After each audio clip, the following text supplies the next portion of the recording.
Hello, I'm very pleased to be talking to you on this recorded Zoom here with Katherine Baldwin. I'm just going to introduce myself to start with. My name is Charlotte Bowater. I'm one of the Programme Managers for Dorset Business Mentors, and we are an incomparable programme in the UK, actually fielding over 140 volunteers who are all senior business leaders and successful entrepreneurs in their own right, who give their time, as I say, as volunteers to mentor others in business, to give them their time and share their knowledge and offer guidance and a sounding board and so on to them. Katherine has been very kind and agreed to talk to me today to sort of lift the lid on what the experience is like from the other side of the fence. So Katherine, if you'd like to just introduce yourself, please. Sure, yeah. Hello, my name is Katherine Baldwin. I am a coach. So I have two areas of coaching. One is relationships and one is career and life change. I'm also a writer. So I'm the author of this book, How to Fall in Love. So that's a relationships guide.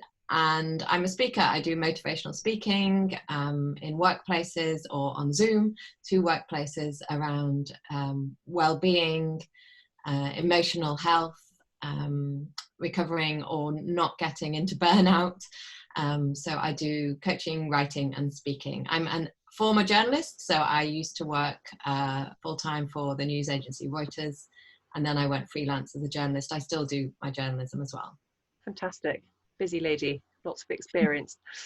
So I was just looking through our records here and noted that you were referred to our programme by the Dorset Growth Hub. So how did that come about?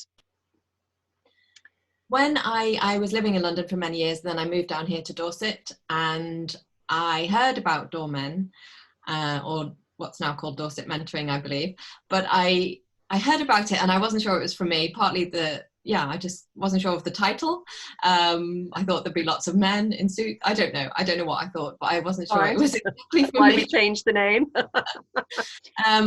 But I did get some good support from the Dorset Growth Hub, and but I felt like I needed, really good, consistent support.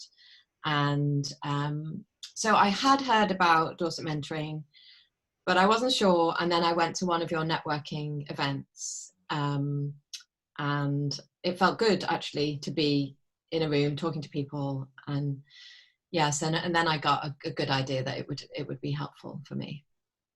Good. So I might just highlight that we work very closely with the Dorset Growth Hub, and it's quite often that they will refer businesses that they're talking to, or perhaps who've attended courses of theirs, and just highlight that our programme is available to anyone in Dorset who is running a business, or even as a senior manager in a business. We do offer role mentoring as well, but the mainstay really is this mentoring, close personal mentoring for business owners. And that's available whether you're a sole trader, a very small business, or employing many people, and at any stage really, from the early stages right through to thinking way ahead towards exit planning, and all of that on the way. So I thought it'd be helpful if I went back to what you wrote when you filled out a form saying you were requesting a mentor. We ask, well, what are your sort of known issues or things that you quite like to be dealing with or need support with? And there were several kind of strands. I'm referring to my notes down here, but one of them was with strategy and business planning, how to expand, what are the steps, what things you need to be thinking about, employing people, what do you need to know in advance.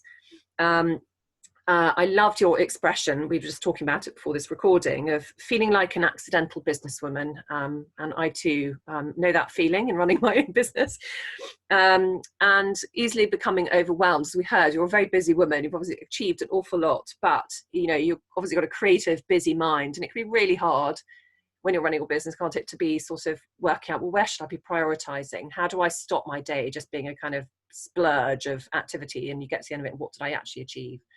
So can you expand on any of that actually? Can you remember sort of how you felt perhaps on approaching us? Yeah, overwhelmed, definitely. I am a very creative person. I have ideas all the time. I want to write. I run online courses. I run retreats. I coach.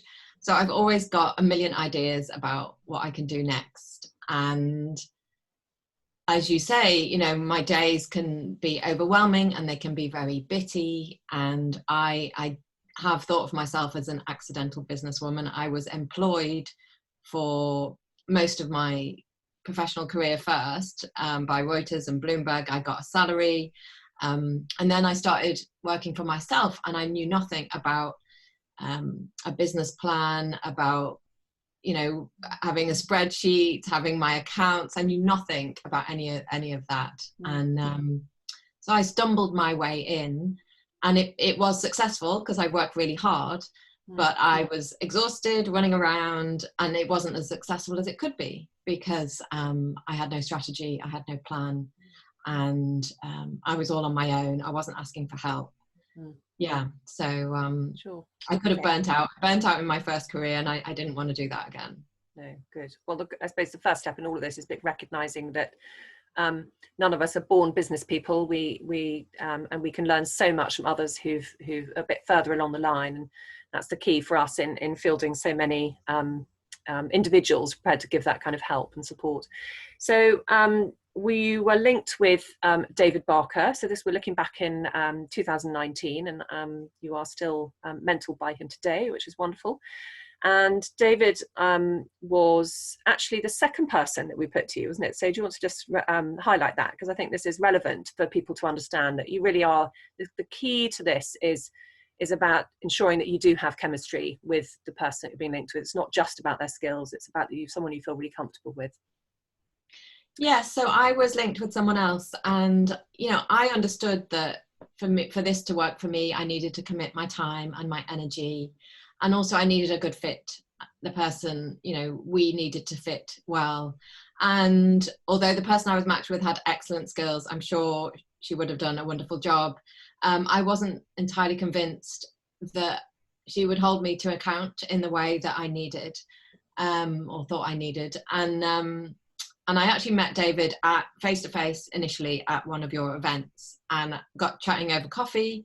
It seemed that he was mentoring people who had similar businesses to mine and who had similar problems to mine. And I thought that we would be a good fit. So yeah, that's how David and I started working together. Fantastic. Okay, so once again for viewers watching, the process we have is having identified the mentor, there's an opportunity to meet that individual without obligation, and obviously in this case it was slightly topsy-turvy, and it is about making sure that chemistry feels right, so that we will not stop until we find you the right person. And then really it's the job of the mentor to kind of really lift the lid, get to understand their mentee, and to ask very open questions such as, okay, where do you feel you need help? You know, what is it that you're actually aiming for?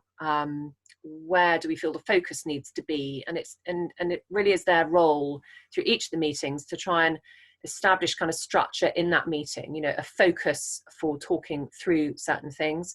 It's interesting, Katherine, that you just mentioned that thing of the use of time, I guess, is that and also having some accountability. And it's something that actually a lot of mentees say, is that when you're working on your own, it's very easy to digress. And actually, if you know that you've got your next meeting, which only you and they have agreed, it's no one else telling you how often you should meet, or, you know, you must meet on this particular date. You've agreed that. You've agreed the kind of thing that you're going to be working on, perhaps. And knowing that that meeting is coming is a really good, as you say, form of accountability. It's a bit like, I don't know, signing up for fitness classes and thinking, well, I've paid for it, so I better go. Not that you're paying much for this service, but, you know, it's a kind of, this person is being kind enough to give you their time, you know, so you want to honour it. So that's, I'm glad you mentioned that. So I would just love you really to touch on what the kind of things you've been working on over this past year, and how you feel now. Because I think, you know, when we were talking earlier, as you said, it doesn't mean that life is perfect now. There's always new things to be addressing. So perhaps you could sort of give us an insight into recent times and where you are now. Yeah, I think the first thing we looked at and needed to look at was my numbers. So I needed some form of business plan. I hadn't had one before. You know, I had been earning some money, I had been spending some money, but I wasn't entirely clear of how much came in and what went out and what my overheads were and my business expenses. and what I was aiming for. So we drew up a business plan. I'd never had one before. I call it working for myself because I've struggled to call myself a businesswoman for many years, but I had been working for myself for many years, but I didn't have a business plan. So we drew up a business plan. So by the end of the year, this is how much I needed to earn in order to survive. And this is how much I would like to earn. And in order to earn that, these are the actions that I needed to take. And then in the business plan, it also includes the expenses that I'll be paying, and therefore the profit of my business, and how profitable each of my income streams is, and therefore where to put my focus. So David helped me draw that up and fill it in, and that has been kind of our guiding document for a long time. So we come back to that, and I when we meet, I say, well, I haven't managed to do that. Like, that didn't happen. COVID cancelled 2 of my retreats, but I have done that, and so I'm down on my expected income, but I will do this, and so that has been really helpful and the other thing we've talked about a lot and tried, and if there's any failure in this, it's down to me, strategy, long-term thinking. So I am a creative person and a journalist by first profession. So I am a short-term thinker, and I work to deadline, and long-term thinking and strategy are not my fortes. But I absolutely understand that they need to be, if I am to, first of all, stay emotionally and mentally well in my business. I can't keep doing things last minute or just trying to fill a hole. I need to think ahead. So David has always stressed the importance of thinking ahead and helping with that, I guess. Planning ahead, how you do it. And strategizing, and what do I want 2021 to look like, and how about the following year? What do I want those years to look like, and what steps do I need to take?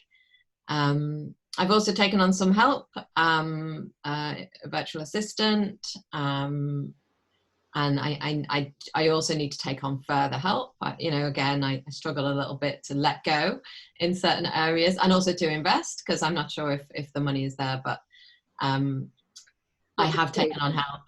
What we hope is that obviously the aim is for your mentor to help you work through it's really to establish confidence in your decision making. So decision making is a process, isn't it? It's not just here's an idea and I decide what to do. It's a process of, am I in a position to take on the help? What am I really going to be asking this person to do?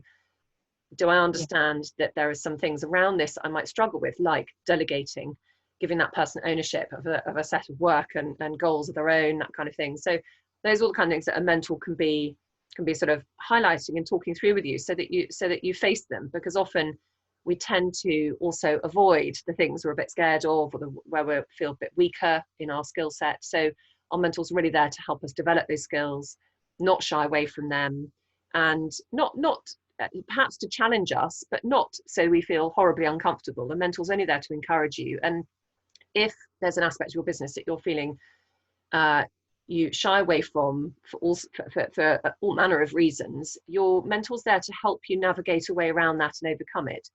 Even if that's getting, my example might be, say, financial awareness, how to use my accounts better.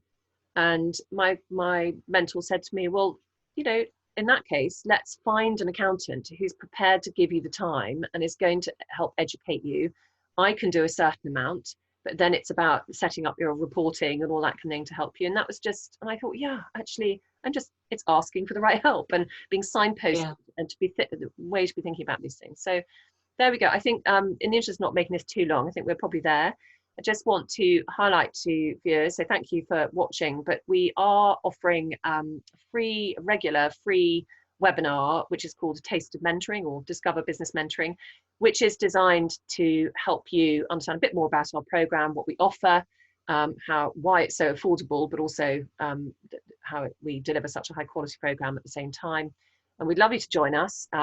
Please do look at our website or Facebook or LinkedIn even, or even our Twitter feed, and you will find notifications X1 and the means to attend. We'd love to join us. It's a great opportunity as well to meet some of our mentors, and really, again, it's about the human side of what we offer. We want you to really understand how you could benefit in what you're doing. So thank you, Katherine, and Thank you. bye bye.